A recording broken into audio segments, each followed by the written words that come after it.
Hello, welcome everyone. So today's our topic is gametogenesis. So first you have to understand what is gametogenesis.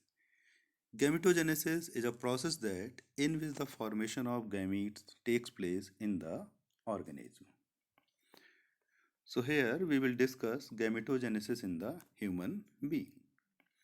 As already known to you, in human both male and female are separate. So almost you can understand both they will make separate gamete in their individual body. So the formation of gamete is divided into two parts, spermatogenesis and oogenesis. Spermatogenesis, as the name is now be indicating here, it is the formation of sperm, or we can say male gamete.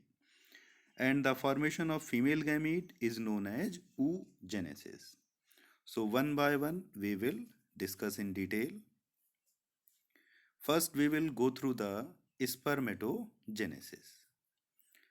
So spermatogenesis is a process in which the formation of sperms takes place from the spermatogonial cells which are located in the testes of human beings. As already you aware about it, the main process of formation of sperms takes place in the seminiferous tubules. So here in the slide you are seeing here the stages of spermatogenesis. First, the formation of spermatid takes place. Then, in this process, the structure which formed it is known as spermatid. But spermatid simply we cannot say it is the sperm. So it again will go the further development and it will convert into sperm or spermatozoa. So the process by which the spermatid get converted into a spermatozoa is known as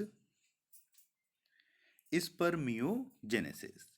Here in the figure you are seeing that in NCERT almost the similar figure is there. It is an important figure because in the previous year board examination several questions came on the basis of these figures. Sometimes they ask about the leveling, sometime about the number of chromosome in this figure, and sometime the name of the particular cell. So you be concentrate on the figure and try to understand how the process is now be taking place. As known to you that the spermatogonial cells, the spermatogonial cells are the diploid cell which are located in our testes. They now we go through the differentiation and get now be convert into the primary spermatocyte. As you are seeing here, spermatogonia they are diploid cell and the primary spermatocyte they also the diploid cell. Then in primary spermatocyte the meiosis takes place. The first meiosis when takes place in, then they get converted into the secondary spermatocyte. These secondary spermatocytes are haploid cells. It means they are carrying 23 chromosomes. Afterward, the second meiosis takes place and the secondary spermatocyte get develop into spermatids. Spermatids, also the haploid cells. Afterward, the process of spermiogenesis will take place, which lead the formation of spermatozoa from the spermatid. So here, as you see in this figure, it is, I am just enlarging this view. This is not given in NCERT, but for your further consideration and for more knowledge, it is, you can understand to see here. See this, spermatids are here, then the Golgi complex are here. Then these Golgi complex, they start to develop a special type of structure with the process of that cap and acrosomal phase. So they are developing a acrosomal structure at the anterior side, which further will lead or helping in the fertilization. Then in the middle portion you are seeing that some deposition of mitochondria takes place, and in the last portion you are seeing it get developed into the tail.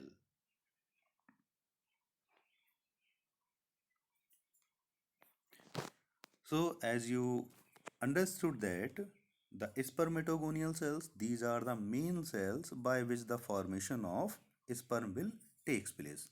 These are the diploid cell, and our sperm which now be developing by these cells are the haploid cell.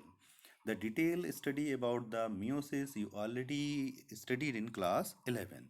If further any doubt now remains, so you can comment and then I will try to reply. I will make you satisfied to my with my answer. As in this figure, in this slide, you are also seeing that a primary spermatocyte converted now with two secondary spermatocytes.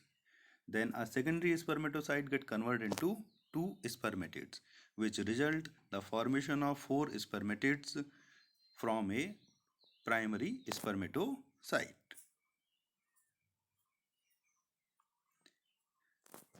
And as the process of maturation of sperm takes place, it means spermatid get converted into the sperm or spermatozoa. Then these structure get embedded in the cell of Sertoli. I think you well known about the function of cell of Sertoli's. They are providing the nourishment or nutrition to the sperm.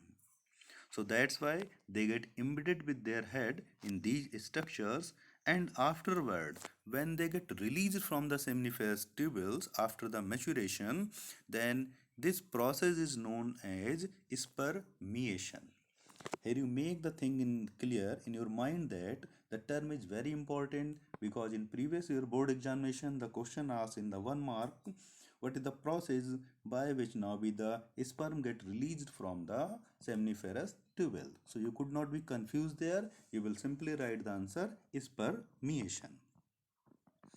Now here we will, this slide, we will go through the a brief discussion about the hormone which is get now be responsible in the formation of sperm or in the process of spermatogenesis.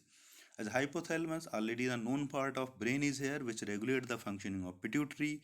Pituitary releases the two main hormones. These are the gonadotropin hormones. These gonadotropin hormones are the luteinizing hormone and the follicular stimulating hormones. The luteinizing hormone, they works on the leading cells, and follicular hormones, they work on the Sertoli cells. Both the cells, they work together and in a correlative manner and participate in the formation of sperm formation. As in the previous slide, already I told you how the sperm get developed from, or spermatozoa get developed from the spermatids. So here in this slide you are seeing a enlarged view of sperm, structure of sperm or spermatozoa. You can see here a mature sperm is about 60 micrometer or micron is long, and the anterior most part, it is known as the acrosome, and afterward the portion is here, it carried the most important part of a sperm. This is the nucleus. It carries all our genetic material. Afterward the middle region is there, it is known as neck, and mainly it lies with the mitochondria. Mitochondria, they help them to provide the energy for the movement, and the last portion is in the form of a tail which help them to be moved in the seminal plasma and also facilitate in fertilization. It helps them to reaching near or towards the egg cell or ovum of female.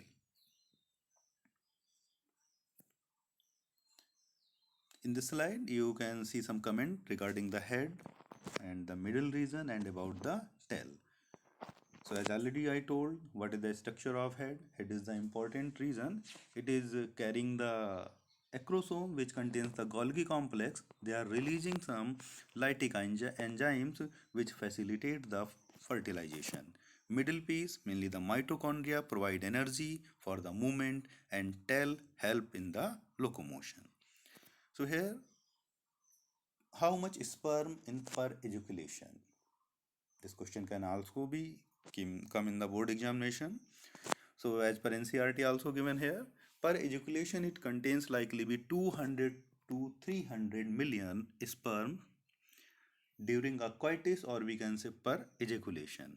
and to maintain the normal fertility in a male, almost the 60% of sperm must be the normal shape and size, and among them the 40% they have to be show the vigorous motility. If the such condition will not be followed by, then the infertility can be takes place in human beings. So that's all for the process of spermatogenesis. I hope you understand.